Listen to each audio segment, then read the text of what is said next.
Everyone, NS Bengali ব্লগে তোমাদের অনেক অনেক স্বাগত আর অনেক অনেক ভালোবাসা দিয়ে আজকে ভিডিওটা শুরু করছি। আশা করি তোমরা সবাই ভালো আছো, সুস্থ আছো। তা আমরাও এই যে বিন্দাস আছি।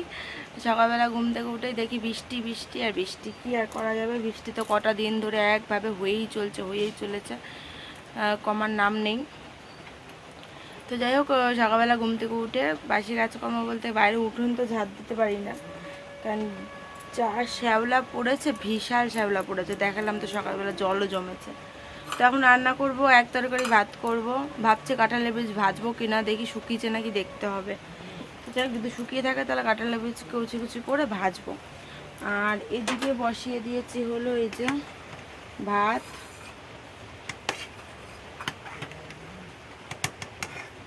হয়েই এসছে। আর কড়াইয়ের মধ্যে রয়েছে হলো এই যে সোয়াবিন গরম জল করে ভিজিয়ে রেখেছি। আর করেছি হলো এই যে ডিম সেদ্ধ, 4খানা বড় মশা ডিম এনে দিয়েছে, 4টে সেদ্ধ করলাম। একটার তো কুসুম দেখছো, খোলসটা ওই যে ওকে দিয়েছি, ওপরেরটা ওকে খেতে। সোনামা এখন বসে বসে ওইটা খাচ্ছে। ওই যে মাম্মা মাত্রই উঠলো একটু আগে ঘুম থেকে উঠলো, উঠে জল খাওয়ালাম। জল খাইয়ে এই যে এখন ডিম সেদ্ধ হয়ে গেছে, তাই ওপরটা দিলাম ওকে খেতে। এটা খাক, তারপরে পরে সকালে ব্রেকফাস্ট পরে বাকিটা দেবো। তো ভাবছি সকালবেলা আজকে ম্যাগি দেবো, কারণ অনেকদিন ওকে ম্যাগি দিই না। তো আজকে ম্যাগি দেবো ওকে, ম্যাগি খাবে। মা পরশুদিন ম্যাগি খেয়েছে, কারণ ওই দিনের ভিডিও এখনও দিইনি, আজকে দেবো, তোমাদের সাথে শেয়ার করব। কালকে পুরো একদম ছুটি নিয়ে নিয়েছি সবাই তোমাদের কাছ থেকে। তো আজকে সেই ভিডিওটা দেবো। ম্যাগি খেয়েছিল দিদির সাথে, তো আজকে একটু দেবো, 1 প্যাকেট রয়েছে, তাই ভাবছি দেবো। দেখি আবার ওইটা খাক আগে, ওইটা ভীষণ ভালোবাসে ওপরের ইয়েটা খেতে, তাই ওকে একটু শুধু দিলাম। আর বলো তো কি, কুসুমটা না খেতে চায় না, কুসুমটা আমি ভাত দিয়ে চটকায় খাওয়াবো। কি মা? হ্যাঁ খেয়ে নাও হ্যাঁ কিচ্ছু নেই মা, ওখানে খেয়ে নাও। তো কুসুমটা ভাত দিয়ে চটকে খাওয়াতে হবে, কুসুমটা শুধু শুধু খেতে পারে না। ঠিক আছে, চলো রান্না বান্না করি, কাজবাজ করি, তোমরা ভিডিওটা দেখতে থাকো। আশা করি আজকের ভিডিওটা তোমাদের খুব খুব খুব ভালো লাগবে, সঙ্গে থাকো। তো বাইরে তো জোর বৃষ্টি পড়ছে, এই কমছে এই হচ্ছে, এই তো চলেই যাচ্ছে। আর বাইরে তো জলের কাদায় পুরো ভরে গেছে। যাই হোক, আমার করার মতো আমার করতেই হবে। এই যে রান্না বসিয়ে দিয়েছি, বৃষ্টি হচ্ছে বাইরে, ঠান্ডা ঠান্ডা ওয়েদার, পাখা একবার বন্ধ করা হচ্ছে, একবার চালানো হচ্ছে। মানে আমি এরকমই করছি, কেন বলো তো, একবার ঠান্ডা লাগছে একবার গরম লাগছে, কারণ মেয়ে ঘেমে যাচ্ছে যখন, তখন আবারও পাখা চালিয়ে দিচ্ছি। এরকম একটা ওয়েদার, মানে ঠান্ডা গরম লেগে যায় বাচ্চাদের, বাচ্চা বলো বড় বলো সবারই। তো যাই হোক, ওইদিকে আমি ভাত উপর দিলাম, আর ছোটো সসপ্যান নেই তো, ওই জন্য ধরে থেকে তারপরে আর কি উপরটা দিলাম। বড় হাঁড়ি যেটা রয়েছে সেটা উপরটা দেওয়া যায়, কিন্তু ওই যখন পরে যে এই হাঁড়িটা কিনেছি, আর এই হাঁড়িটা আমার চুল দিয়ে কেনা, তো এটার জন্য ছোটো সসপ্যান লাগবে আর কি, বাজারেও যাওয়া হয় না আর কেনাও হয় না। তো যাই হোক, ওই জন্য ধরে নিয়ে উপরটা দিলাম। আর ওদিকে ডিম সেদ্ধ দিয়েছিলাম, ডিম সেদ্ধগুলো এখন শুধু আর কি চামচ দিয়ে একটু কেটে কেটে দিলাম, যদি মশলাগুলো আর কি ঢুকে যায়। আর এদিকে হলো এখন কাঁঠালে বীজ ছাড়াতে বসেছি, আমার মেয়ে আর আমি একসাথে। মানে আমি ছাড়াতে বসেছি, এসে চলে এসেছে, দেখো বসে পড়েছে আমার সাথে আর কাজ করবে বলে। দেখতে দেখতে মেয়েটাও বড় হয়ে গেল, এখন হাতে হাতে কাজ করা শিখে গেছে। আবার যখন বাসন ধুয়ে নিয়ে আসি, তখনও বাসনগুলোর মধ্যে থেকে সব জল ফেলে ফেলে গুছিয়ে গুছিয়ে রাখে, জানো না, এখন এত কাজ করে হাতে হাতে। যাই হোক, কাঁঠালের বীজ ছাড়াতে পারে না, তাও 2-3টে ছাড়িয়েছে, 2 পিস পুরো পরিষ্কার করে ছাড়িয়েছে। তারপরে এগুলো আর ছাড়াতে পারছিল না, পরে যখন দেখছে বিরক্ত হয়ে যাচ্ছে, তখন আবার উঠে চলে গেছিলো। আর ওই যে ওপরে থেকে কাঁথা নিয়ে এসে 2টো কাঁথা 2 পাশে দেখো সানের মধ্যে পেতে নিয়ে বসে তারপরে খেলা করছে। ওর তো 17 ইঞ্চটা ভীষণ পরিমাণে নোংরা হয়েছে, আর এই ওয়েদারের জন্য আমি কাচতেও পাচ্ছি না, কারণ ওটা ভারী জিনিস, কাচলে শুকাতো না। আর ঘরের মধ্যে মেলারও জায়গা নেই যে ওটা পরে মেলবো ঘরের মধ্যে, তো ওই জন্য রোদ না উঠলে ওটার কোনো গতি করা যেত না। আর ওই কারণেই মেয়ে ওই যে আমি তো চট পেতে দিয়েছিলাম, মানে আসন, তো আসনের ওপর বসবে না, ও ওপর থেকে কাঁথা নিয়ে এসে পেতে তারপর ওর ওপর বসে খেলা করছে। অসুবিধা নেই, ঘর ঝাড় দেওয়া পোছা পরিষ্কারই রয়েছে, পাতলেও আমার কোনো ব্যাপার নেই। আর এদিকে ডিমগুলো এখন একটুখানি ভেজে নিলাম তেলের মধ্যে, আর লেগে গেছে আজকে, জানি না কেন ডিমগুলো লেগে গেল কেন। আর এদিকে তারপরে একটু দেখলাম মনে হলো লাগবে একটু তেল, তো কাঁঠালের বীজগুলো ভাজবো ভেবেছিলাম, প্রথমে নুন হলুদ দিয়ে ভাজবো, তাই বললাম না, একটু পেঁয়াজ লঙ্কা দিয়ে একটু ঝাল ঝাল হবে, ভালো লাগবে খেতে। ওই জন্য তেলের মধ্যে দেখো পেঁয়াজ লঙ্কা দিয়ে দিয়েছি কুচিয়ে, এখন ওটাই ভাজা ভাজা করে তারপরে আর কি কাঁঠালের বীজগুলো দিয়ে দেবো। আর ওদিকে মেয়ের জন্য দুধটা গরম করলাম আর কি, দুধ সুজি খাওয়াবো।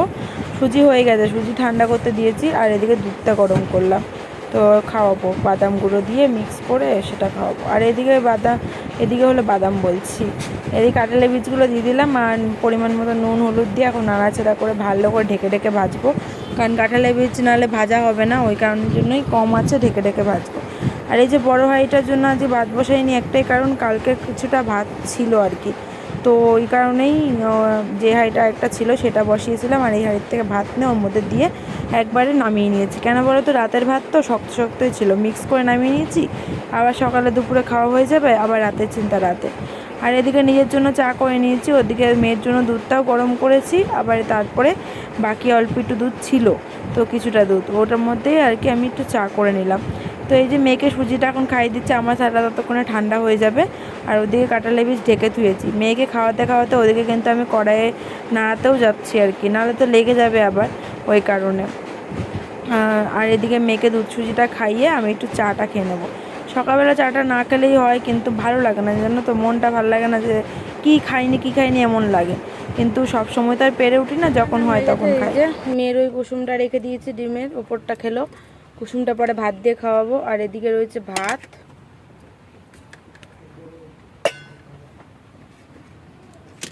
এদিকে রয়েছে হলো কাঁঠালের বীজ ভাজা, পেঁয়াজ লঙ্কা দিয়ে ভেজেছি, আমার কাছে এটা দারুণ লাগে খেতে, অল্প করেই ভেজেছি। আর এদিকে করেছি হলো এই যে সয়াবিনের তরকারি, আলু দিয়ে, আর এই যে 3খানা ডিম এই দিয়ে সয়াবিনের তরকারি আর কি। ওইটা পাপা এসছে,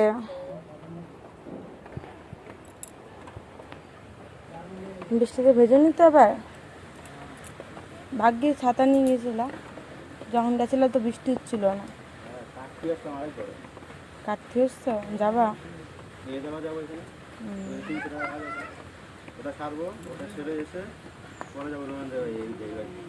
কি অবস্থা বাইরে, জল জমে।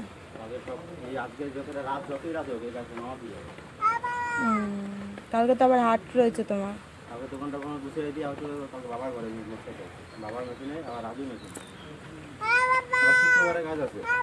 ডাকছে, বলে স্নান করেছি আমি আজকে, এই জায়গাতে স্নান করিয়ে দিয়েছি, প্লাস্টিকটা সরিয়ে এখানে দাঁড় করিয়ে স্নান করিয়ে দিয়েছি।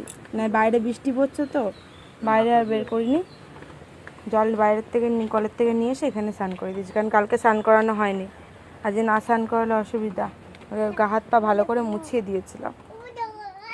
তো অনেকক্ষণ পর আসলাম, এই যে বাসন মেজে স্নান করে চলে এসেছি, তো এখন সিঁদুরটা পরে নেবো। আর চুল তো আঁচড়াবো না, চুলটা এমনি ছেড়ে রাখবো, পরে শুকিয়ে গেলে পরে আসবো। ভেজা চুলে দেখবে চুল আঁচড়ালে প্রচণ্ড পরিমাণে চুল পড়ে, ওই জন্য আমি চুল আঁচড়ানো বন্ধ করে দিচ্ছি ভেজা চুলে। বড়মশাই এসেছিলো, ওই যে খেয়েছে, থালা দুটো রয়েছে, মেয়ের বড় ভাইটা আর ছোটো ভাইটা হলো ওর বাবার। মেয়ে তো একটুখানি খাইছে, শুধু ডিম আর একটু আলু এই খেয়েছে। আর আমি এই যে জামা কাপড়গুলো সব এখন উপরে খাটের মধ্যে মেলে দিলাম, বড়মশাই প্যান্টটাও ভেজা, আমার দুটো নাইটি ভেজা, কালকের সব ভেজা, সে জল ঝরে গেছে, এখন স্নান করে এই নাইটিটা আবার ওই দইতে দিয়ে আসলাম, আর বাকিগুলো আবার এখানে নিয়ে এসে মেলে দিলাম, যেহেতু এগুলো জল ঝরে গেছে তাই। আর বৃষ্টিটা ওদিকে মেলে দিচ্ছে, আর বৃষ্টি দেখো হতেই আছে, কমার তো নামই নিচ্ছে না। বাসন সব মাজা হয়ে গেছে, আর আমার এখন আমি শুধু কটা ভাত খাবো, ভাত খেয়ে দেখি মেয়েকে কটা খাবো আমার কাছ থেকে, খাইয়ে ওকে ঘুম পাড়াতে নেবো। দুধওয়ালা দুধ দিয়ে গেছে, দুধটা জ্বালিয়ে ওই যে গ্যাসের মধ্যে রেখেছি, গ্যাসের ওপরে, ঠিক আছে, চলো কটা খেয়ে নিই আগে। বন্ধুরা আজকের মতন ভিডিওটা এখানে শেষ করছি, কারণ আমি বুঝতে পারছি আজকে ভিডিওটা একদমই ছোট হয়ে গেছে, কিন্তু পরে আমার আর ভিডিও শ্যুট করা হয়নি। চলো নেক্সট দিন দেখা হবে নতুন ভিডিওর সাথে, সবাই সুস্থ থেকো, ভালো থেকো, আজকের মতন সবাইকে টাটা।